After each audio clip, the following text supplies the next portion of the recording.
Hello everyone and welcome to our lecture number 2, where we're going to look at the quality and quantity of audit evidence.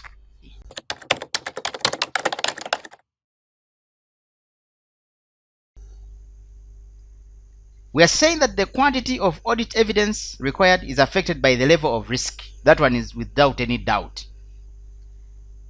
There are clients you're going to visit and you know this client is high risk. Like now, if I visit the Prime Minister's office, you know the mentality I will go with. Mabati are stolen. Food relief is stolen. You see, high risk. So if I'm an auditor, if I'm working with the Auditor General and I'm assigned the office of the Prime Minister, I begin by looking at the mabati. I begin asking, any mabati around? You see that kind of thing? Risk. I'm talking about risk. It's not a joke, members. I'm not joking here. I'm talking about risk. There is a client, because we are saying as an auditor, before you go to visit the client, before you start doing the audit, do a risk assessment of the client. And some of these things you're going to find in the media. They are all over. So if I'm assigned Prime Minister's office, hey, high risk. High risk. You know, my report is going to be interested. The IGG will be interested in my report. The members of parliament on COSASE are interested in my report. Then the Public Accounts Committee is interested in my report. So I have to be very, very careful when I'm auditing that area. High risk. Then there are companies where you go and you know there's low risk. So it will depend on the nature of client you've been assigned as the auditor. It is also affected by the quality of evidence you've obtained. Risk and quality. Because if you're saying that, okay, it's true, the mabati were stolen, iron sheets were stolen, but what are you basing on? What is your evidence? What are you basing on? And of how, what's the quality? You see, we've just seen in the media, the DPP has dropped all the charges on this issue. And what's the reason for the DPP? What did the DPP say? This lady called the... What did the DPP say for dropping those charges? Olga, what did the DPP say? Those people following Mabati, Olivia, Susan. The DPP has just dropped because it was low quality. I think there was politics in there. No sufficient evidence. Exactly, that's what I'm talking about. And people, you think I'm just teaching you to go and do a CPA exam. I'm teaching you to go and do work in the field. I want you to go and do proper work in the field. The DPP has come out and is saying, I'm dropping all the charges. Looks like there is nothing against these people. So those are issues of low quality. And it's going to be very, very disappointing that you as the auditor, you have written your report and it is dropped. Just like that. Low quality. If the evidence is high quality, the auditor may need less than if it were poor quality. If I have high quality information, I don't need the entire booklet, encyclopedia. No. Just a few pages are enough to pin you down. Okay? Those are enough to pin you down. However, obtaining high quality of poor quality evidence will not cancel out its poor quality. That's what I'm saying. You continue collecting sacks and sacks of papers, low quality. It doesn't cancel out the poor quality characteristic. The standard on auditing requires auditors to consider the relevance and reliability of the information to be used as audit evidence when designing and performing audit procedures. Very, very important. Before you commence the audit, before you start the audit, design your audit, conduct your audit such a way that you collect enough audit evidence. Okay, so that is on the part of quantity. Now let us also look at the quality. Okay, before we go there, we are saying that relevance deals with the logical connection with the purpose of the audit procedures and the assertions under consideration. We shall see that the relevance of information may be affected by the direction of testing. We shall see that reliability is influenced by the source and nature of the information, including the controls over its preparation and maintenance. Who has prepared that information that you're relying on? Because remember, we need to rely. Reliability must come out clearly. Can we rely on this information, or it's just grapevine, hearsay? Now let us look at the quality.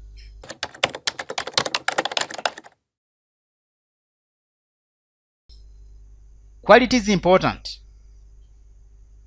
Quality, very, very important. So this table is going to give yeah, it's going to hint on what we should consider when we are collecting quality evidence. One, we're saying that audit evidence from external sources is more reliable than that obtained within the entity, or using or from the entity's records, because it is from an independent source. That's why in courts of law they ask for witnesses. Is there a witness? Can we have someone to support this? If they say money has been stolen from the bank account, can the bank confirm that indeed money was stolen from the account? You have seen this businessman Chigundu fighting with DTB Bank. Why is DTB Bank fighting like that? Can we look at the bank statements? Can we audit that kind of info? Can we have someone independent? So information I get from an independent source, like your relative, like your neighbor, like your lecturer, is high quality information than the information you give me. That's why you see when you're applying for a job, they ask you for references. It is not accidental. A reference is an independent source which the employer can rely on to say, this is a good candidate. This is a very good candidate for the position. We can take this person on. Auditor. Evidence obtained directly by auditors is more reliable than that obtained indirectly or by inference. Evidence collected by the auditor. It could be like a stock count. I witnessed a stock count. I was there when they are counting the stock. I witnessed the cash count. And you're going to find those clients who say, for us, we've counted the stock. There are 200 pieces. It is 200 pieces. Let us count. No, we have already done that. Please, Mr. Auditor. We have already done that. So that one is not going to be reliable because they are the ones who counted. You were not there as the auditor. They ought to have invited you when they are doing stock taking so that you're present as the auditor. You give your own, you collect your own information. Entity. Evidence obtained from the entity's records is more reliable when the rated control system operates effectively. More reliable. We can rely on information coming from the entity if the controls that have been put in place are effective. Authorizations are effective. There is an internal auditor. There is governance.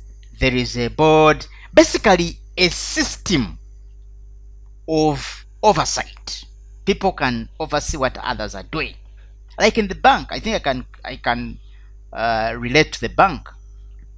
There are supervisors, the directors, there is a manager, there is so many things have been put in place to ensure that controls are in place. So there, if I get any information, I will know that I can rely on it because the controls are in place. Written. Evidence in form of documents, paper or electronic, or written representations are more reliable than oral representations, since oral representations can be retracted. You can imagine. Oral representations can be retracted. I'm still following. There is a case in the courts of law there. There's some guy who killed, I think they're suspected to have killed 2 people. And I think by the time he was arrested, I don't know what happened, but for him, he says he was coerced to say he was the one who did it. So after like 2 months, the guy comes out and says, "No, it's not me who killed these people." But originally, by the time the guy was arrested, he gave the entire story how it was done. We planned here, we went here, we did this, we moved like this. This one, the one who killed, I also killed this one killed the other one. It's me who took this one. The guy retracted everything. So as auditors, I'm here to tell you, friends, that please do not rely on oral things, oral representations. Don't rely on them. Someone will wake up and say, "It's not me. I never said that. I never." Or he may say, "I was forced." Is that kind of thing? You think your problem is that you think I'm just telling you this to go and pass the exam. You are going to the field to do this work, and this is what you're going to find in the field. You will stand in the courts of law, because remember, I told you, as an auditor, you can be invited to the court to defend your opinion. So they will be asking you, are you the auditor? Yes, I'm the auditor. In your report, you said this and this and this, and this is your audit evidence. Yes, that is my audit evidence. Okay. The person you're saying that you talked to, gave you the oral representations here, he's saying he never said that. What do you have to say? So we are saying, members, that make sure you rely more on written documents, agreements, signed documents. Anything that is written can be relied on than something that you've just heard from someone and someone is just telling you, giving an oral representation. Originals. Original documents are more reliable than photocopies, which can easily be altered by the client. Here it's okay. This will really depend. It will really depend. It will depend, because some organizations, some clients are not going to give you their originals. So what you do, you can make a copy of the original. A copy, like you bring out all the features, like you take a colored, those colored printers, so you can just scan. You can scan. Where possible, you can get certified copies. But for things like third-party confirmations, like bank confirmations, those ones get the originals. The originals are yours, because if you write to the bank will respond giving you certificates, maybe a cash balance certificate, the accounts held in the bank. So those originals, you can keep them. But things like sale agreements, resolutions, those ones you may not get originals. So we are saying, given the fact that you may not get the originals, make sure you get something that is very, very close to the original. At least if you're to make a photocopy, look at the original. Confirm, I saw the original of the copy. Not these accountants who simply come to your audit table and they say, "This is the copy, I've made a copy of this, I've made a copy of this." You have to ask them, where is the original? Can I have a look at the original? Management is expert. We are still talking about audit evidence, supporting the audit opinion. We don't want you to give a wrong opinion. So we are saying management is expert, is an individual or organization possessing expertise in a field other than auditing or accounting, whose work is used by the entity to assist in the preparation of those financial statements. The Standard on Auditing 500 considers the use of management is expert by management and states that If information to be used as audit evidence has been prepared by the management is expert, the auditor must evaluate the competence, capabilities, and objectivity of the expert. You have to obtain an understanding of the work done, not just because it is like valuation of buildings. They may say our buildings are worth 10 billion. We have a valuation report from NASA Road. You know those people at NASA Road, I didn't know they can get for you. You see in the newspaper I saw those people at NASA Road can get you a visa to USA. They can get you a marriage certificate. They can get you followers on Facebook. They can get you subscribers on YouTube. They can get you likes on Twitter. Those people at NASA Road can get for you anything. Are those the experts you're talking about? Or it is a real expert? That's what we are saying. As the auditor, are you just relying on this expert? Evaluate the appropriateness of the work done by the expert as audit evidence. I hope I'm speaking to the choir. You're going to the field, members. I'm sending you to the field to do a very good audit. And these are the things I want you to focus on. If it is information obtained from a legal expert, is this person indeed a legal expert? What are their competencies? Information produced by the entity. If information produced by the entity is to be used by the auditor needs to evaluate whether it is sufficiently reliable for the auditor's purposes, including obtaining audit evidence regarding its accuracy and completeness, and evaluating whether it is sufficiently precise and detailed. Selection of items to test. Standard Auditing 500 says that the auditor must determine the means of selecting items for testing that are effective in meeting the purpose of the audit procedure. The auditor could either select all items, select specific items, or use audit sampling.